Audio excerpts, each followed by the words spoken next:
Hello there. So today we're going to be doing a disappointing products video. Now I just want to mention that some of these products, or actually quite a lot of the products that I've got today that have disappointed me, haven't necessarily disappointed me because I think they're kind of poor quality or they don't do what they're meant to do. A lot of the products that I'm going to be discussing today aren't my favourites because I feel like they just were disappointing because I bought them thinking, yay, this is going to be great. And then they just kind of didn't work for me, but then they might work for someone else. Like some of them are just like, that was ridiculous and I wouldn't recommend to anyone. The other ones are just like, meh, they didn't work for me because of my skin tone or just whatever, but I would definitely recommend them to someone else. Does that make sense? I don't know. But anyway, let's just begin. So the first product is Luminous Silk by Giorgio Armani. You may have seen my recent it was a first impression, but also it was testing to see if this was a dupe for the L'Oreal Lumiere Magique foundation, which by the way, I feel like it was. This foundation falls into the category of, it disappointed me because I don't think that it's kind of geared towards my skin type. I have oily skin, whereas this foundation is, I feel, a lot more geared towards dry skinned people. This really does not coat well with my oils. Yesterday in the office it was pretty warm. It was like a furnace actually. I don't know why. It was absolutely boiling. I was thinking, do you know what, I need to complain about this. This is just completely untenable and we shouldn't have to work like this in this heat. And then I just realised, but who am I going to complain to? Oh, it's me, because I'm in charge of the heating. So then I kind of just stepped back a bit and thought, it's fine, I'll deal with it. This definitely, I feel, would work really well if you have dry skin, but on me, I have oily skin. It just made me look like a grease ball. The thing though about this is, right, it made me look like a grease ball, but at the same time, before I got greasy, it kind of made my skin look a bit dry. And I have a feeling that, because I've been experiencing this a lot recently, I have a feeling that, you know, foundation shades that are the really light foundation shades, I think there's some kind of pigment that they put in there which makes the foundation chalky. Let me know if you know what I'm talking about, and I'm sure I've heard somewhere that this is kind of true, but the lighter the foundation that I've been trying, the more chalky it looks on my skin. It's a really bizarre thing. Anyway, it's a shame because it looks okay. I definitely wasn't wowed by this foundation. It was no LA Girl, don't know the name, Pro HD, whatever. So unfortunately this one, it just didn't work for me. I would potentially recommend that you go get a sample if you're interested in it and you have dry skin. If you're oily skin, probably just skip over this one. It's super expensive. If you think, I just, it's super expensive and I'm going to finish it there. Okay, so the next product I have, again, falls into the category of, it's a nice product, it's a nice formula, it just didn't work for me because it was way too dark for my skin. This is the NYX When a Leopard Gets a Tan. NYX product names seem to be like so long for some reason. I bought this because I've been lusting over the Pink Leopard blush by Too Faced. I really want that and I've swatched it, and even though I know it's probably a bit too dark for my skin tone, there's something about it, it's bronzy pinky glow, that I just really am attracted to. So when I saw this one, I was like, hell yeah, I'm gonna get that, add it to the basket, I need it. Anyway, I tried it and it didn't work because it's very dark. It's too dark for my pale skin. If you're familiar with the Pink Leopard by Too Faced, that one's a lot more kind of a cool toned kind of bronzy shade, whereas this one has a lot more pink to it. The formula feels really smooth and creamy, so this is no kind of criticism of the actual formula, but can you see it just comes off as looking very kind of pinky brown? And on my skin, I mean, I don't know how I could wear this really, unfortunately. If you've just got deeper skin than me, then you may find a use for it and it may look really nice, but for me, no. So I'm going to be giving this away to probably my fiance's daughter Jade, because she has beautiful olive skin and I think it would look really nice on her. I wouldn't recommend if you've also got fair skin. Okay, so you may or may not have seen my first impression that I did on this, the MAC Extra Dimension Skin Finish. Now, it's called the Extra Dimension Skin Finish. If this is like the extra dimension, the actual skin finish must be really quite blasé, because this had no impact on my skin. Again, I do kind of feel like this is going to fit kind of half and half into the, like, it just didn't suit my skin because it's maybe just not the right colour to show up on my skin. But then the other half of its highlight foot is in the category of, it really emphasised my fine lines. And I know highlighters are always going to emphasise fine lines and texture on your skin because that's their job. They highlight things. I've had highlighters that have cost me £3 and they've not emphasised the texture on my skin quite as much as this beast did. This is in the shade Beaming Blush, but for some reason I never know how to get into this. It's like the Crystal Maze. How do we get into this? And I'm shaking and all nervous and I just want the crystal, and there was no crystal at the end of this, sadly. See, I still can't get in. What? Oh, I don't know. It is Beaming Blush. It's kind of like a, you know, like a shifty, it's a bit shifty, a shifty product. It sometimes looks gold and it sometimes looks pink. Gold and pink, like, you know, Wiz Khalifa, black and yellow, black and yellow. This is like gold and pink and gold and it, what? Anwen, shut up, seriously. Nobody wants to hear you rapping, really. So I'll do a little swatch for you. Look, it looks really nice there, doesn't it? But the reason why this didn't work for me was that it just doesn't show up on my skin. It makes absolutely zero impact. It didn't even, like, you know, really slowly creep across my skin and like have like a subtle like illumination. It didn't do anything. It was almost like, you know, in Harry Potter when they wear that cloak and then you disappear. It was like as soon as this powder left the brush on my cheek, it just got one of those cloaks and it disappeared and it was nowhere to be seen. So what a waste of £24 this was. Like, really, I mean, I'm still a bit bitter about this situation. I don't know if I'm ever going to get over that. I could have bought like 5 Makeup Revolution highlighters for that. It kills me. Okay, so the next product is one that I just wouldn't really recommend to anybody because it didn't work. This is a Mercier, or Mercier, I never know. The Foundation Primer Blemish Less. Okay, so I got this little kind of deluxe sample size in a Birchbox and I used it. Like, I've used the whole thing.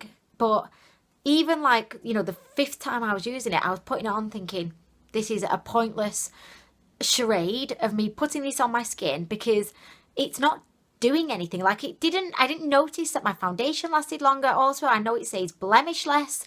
If anything, I broke out more whilst using this. So really, I don't know what it does. It might as well just say on it, I do nothing. I do nothing. I don't know. Has anybody used this? Do you like it? I know Laura Mercier is a very popular brand and I do love some of the products, but this one, very disappointed indeed, actually, because it just says smooth on foundation primer, blemish less, can be applied over moisturizer onto clean skin. I don't know. I don't know why. I don't know why this would describe itself as being blemish less because, like, I have no idea. No. It does say in French, réduction des imperfections. That doesn't help us though, does it at all? That's probably just saying reduce imperfections. I don't know. Wow, she is a linguistics master there. Did you see the linguistics master at work who translated reduction des imperfections to being reduce imperfections? Excuse me, whilst I just nip over to Ireland to go and teach French as a foreign language because I am a master apparently of the French language. Bought this on Amazon and it's the Daily Brush Cleaner. This smells delicious. I love the smell of it. What I don't love is the fact that it does absolutely nothing when it comes to cleaning your makeup brushes. Nothing. I mean, also, to clean one brush, I didn't even clean it, by the way. Look, I don't know if you can see, but I've used up about an inch of product. My brush was still dirty afterwards. I mean, I was better off just using my Carex hand soap. That was 10 million times more effective in getting all of my dirt off my makeup brushes. I don't know, like this is just not very good. And I might just empty all of this out, throw it away, and then just keep that little bottle, because what a great little bottle that is. The sad state of affairs, isn't it, when you prefer the plastic nondescript spray nozzle bottle thingy to the actual product. I mean, if that doesn't tell you of how disappointed I was in this, then I just don't know what will. Okay, so I've got 3 mascaras here. The reason why I'm just ganging these all together is because they all disappointed me, and I would not recommend any of these. They definitely fall into that category of, I wouldn't recommend these. I would actually say to you, do not buy these mascaras. First up from the trio of disappointment is the Falsies Push Up Angel by Maybelline. This has got a really bizarre brush. By the way, I've got something weird in my eye. I have done first impressions on all 3 of these. I will link them below if I remember, which I probably won't, but if I do remember, I'll link them below. So this is the, I don't know, the Push Up Angel. It's like the sequel to the first, the Falsies Push Up Drama, I think. I hated this one just as much as I hated the first one. This has got a bizarre brush. I mean, this brush, I just do not like it one bit. It looks like kind of a banana, but a really bad banana, like a banana that's been designed by some kind of evil anti-hero who was creating some kind of banana where people could like eat it and then they would turn into a banana. So then he just lived in a world full of bananas, and he then was like king in the world full of bananas. Gave my lashes 0 sassiness. There was no sassiness. There was nothing. This was just really dull. I'd describe that as being dull. The next one, the False Lash Superstar X Fiber. This may as well be called ridiculously overpriced XXL waste of money. It's got 2 sides. One side is meant to have like fibres, and then the other side is meant to have, look at all the fibres there. Can you see them all? So one side has fibres, the other side has like the mascara. It takes double the time to use this, and the result is just so underwhelming. It's an insult, actually, that L'Oreal would charge like $10.99 for this. Please don't buy this. It's awful. It's hideous. Last in the trio is like Macbeth, you know, with the 3 witches. These are like the 3 witches. So anyway, this is the False Lash Epic by Max Factor, and it comes in a really kind of glamorous gold tube, and it's got a weird brush, right? This is a weird brush. Look at that. Is there any need for this weird brush? It's got a weird, it's got a really bizarre, can you see a little torture ball there at the top? I was expecting so much of this because the brush is so bizarre and unique and just over the top. I thought surely this is going to make my lashes look bomb diggity. No, it didn't. It did not make my lashes look in any way bomb diggity. If anything, it just made them look extremely sad. They were sad lashes after this. Check out the first impressions for more info on all 3. I love the packaging. By the way, do you see the common theme as well with all of these? They're all in super shiny, eye-catching, you know, tubes, just to distract us from the fact that they're actually terrible, substandard. Okay, so the next product I feel bad talking about because my sister bought it for me very thoughtfully. So I feel bad for kind of criticising it. Anyway, I'm going to anyway for the sake of warning others. And by the way, Alice, if you're watching this, I really appreciate you buying it for me. It was so sweet. It just didn't work. So thank you, but it didn't work. It's by Primark and it's a PS Pro lip primer. It comes in this quite cool tube. You push up there Oh, no, you don't. Yeah, yeah. Wait, was it even in? Who knows? So anyway, right, okay, forget that. It comes in the tube. This is how it's meant to be. And then you push up at the bottom. Wait. Oh, I mean, I can't even work with simple designs. Right, okay, so what you do, right, this is the time it's going to work. Okay, so push and then down, and then you can pull it out. That was how you do it, which was extremely straightforward, so I don't know why I was struggling so much. Anyway, we'll just pretend that never happened. So this is meant to be like a lip primer. I couldn't actually tell if it did anything for my lips because it's such a dry product that, I mean, as you try, you can't get any of this on your lips. Is there a note here that I've missed saying you need to go and warm this up in the microwave for 20 seconds before you even apply it to melt it enough so that it will go onto your lips? I don't know. I think I've missed that description because otherwise I don't see the purpose of this. Even dragging it like there is taking some force. This should be like a new challenge on Ninja Warrior, which by the way, I love Ninja Warrior.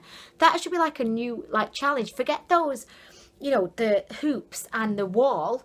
Just give them one of these and say, right, you do a swatch of this on your hand, and if so, you are the Ninja Warrior. You're gonna be going through to the final. Anyway, so look, I know that it's not really showing you much, but anyway, it's just impossible to get on your lips because it's so dry and a solid mass. It's a solid mass. I don't know what to do with it. I'm sorry. So anyway, back it goes. It's a lovely little package though, but maybe again, this is another case of we'll put it in like a cool, innovative kind of package design. Like what it is style over substance. Style over substance. All of these products that are in super flashy, eye-catching, seductive packaging, they don't seem to be that good, and I feel like they're just hoping that we're all just drawn in to the prettiness of the packaging. But we know we can uncover a bad product when we see one. So this one, I'm sorry, not for me. But thank you so much, Alice, for getting it for me. It was so sweet of you. I feel bad now. Anyway, just a quick mention. I don't know if you will have noticed or not. And by the way, I don't blame you if you've not, because I just don't. But I've actually got another lipstick on now. So at the beginning I was wearing Myth by MAC, and now I'm wearing one called Exposed, which is part of the Rose Gold collection. It's over there, but okay, I'm gonna go get it. I won't be lazy. Look, I'm going. She's going. Okay, she's back. Can you see me back here? Hello. This would be funny, wouldn't it, if I did a video from back here like, hi, hi, can you see me? You'd be like, Anwen, come on. Right, okay, anyway, I'm back. Right, okay, so this is the Exposed one by Makeup Revolution, and I feel like it's such a good dupe for the Myth one. Did you notice that I changed my lip colour? I don't know, but I've just done a couple of swatches. I forgot which was which. Right, this one's Myth and this one's Exposed. I'm going to be doing a dupes video soon, so this one I think will be included. They're so similar.